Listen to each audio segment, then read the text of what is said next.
thought it was really interesting. You named your guitar. Yes, yes. His name is James. Yes, his name is James.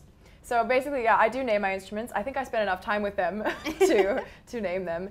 So I have 2 acoustic guitars. The one that I'll be playing with today is James Courtney, because he's a court, so you know.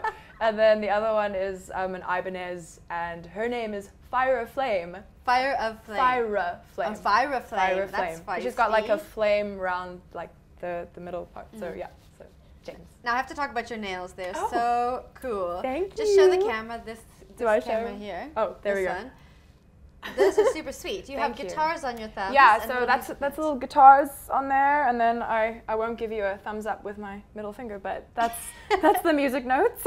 Yeah, so I get biosculpture gelish. That's so cool. So they actually literally paint the little things on there. So That's awesome. Thank you. Have you ever had anything other than a guitar painted on your nails? You know, this is my new thing. So I'm just getting into this, but like Right. I've just got started, so I don't know what's gonna happen next on these nails. What's your favorite song on the album? Oh wow, that is a hard question. I think the song I'm probably most proud of is track 9, which is Beautiful Memory. And I'll tell you why, because I literally wrote that whole song in one sitting, and it was literally right before my birthday. So it was like a birthday present to myself. Yeah. So yeah, Beautiful Memory. I love that song. And I talk about my sister, Emma, in that song as well. So it's like very personal and yeah, really from the heart. So yeah. What was the most trying thing about recording your debut album? Most trying thing. Ooh, I think like figuring out, we had one song on the album, which we actually did initially in one particular key, and then it was like, no, it should be in this key. So that was like the biggest thing, and then we had to actually go and redo the whole track, but it was totally worth it, and that was my song, The Dance, and you can see that music video on YouTube as well.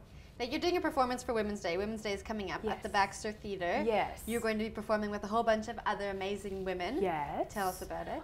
Well, okay, on the 9th of August, which is coming up, Sunday, is Women's Day, and there's going to be a whole event happening at the Baxter Theatre, and that's starting at 1:30 p.m.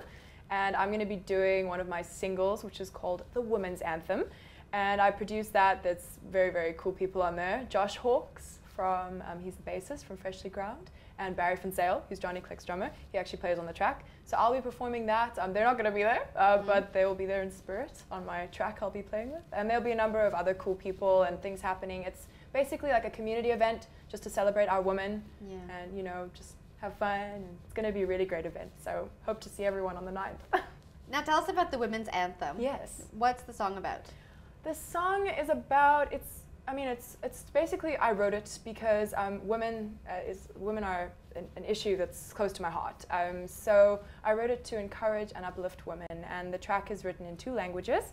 I wrote it in English, and then I got a good friend of mine, Zazipo Mtobana, to kind of translate Xhosa for me. So, and it's basically based on 1956, when the whole past laws were being initiated and pushed on women. There were a number of women who marched against that, about 20,000. And the whole thing was Watinde Bafazi, Watinde Bokotu. And I'm sorry if I trashed that pronunciation, but that's basically Xhosa Zulu for like strike the woman, strike the rock. And I think that it's a very powerful statement, so I wanted to bring that into the songs. That's a very big part of the anthem, is actually that phrase. So, why was it important for you to sing about that now? About women. Yeah, why was it important for you to bring up these issues and bring up these events now in song? I think there's a very like interesting socio-political climate like towards women, and I think that there are certain issues that kind of get swept under the rug to do with abuse and that sort of thing, and I think they shouldn't be. I think that's something that people are often afraid of, and I think bringing out in song kind of makes it, seeing as music is a universal language, it kind of applies to a lot of people, and it's a very safe way to talk about issues, if you can call it that. So I wanted to write a song that kind of spoke for women, you know, and hence the Women's Anthem was born, you know. Kathleen, if we want to find you online or buy your album, how can we do that? You can buy my album on iTunes. It's called Little Box of Memories, like a little box, like so pretty easy to remember.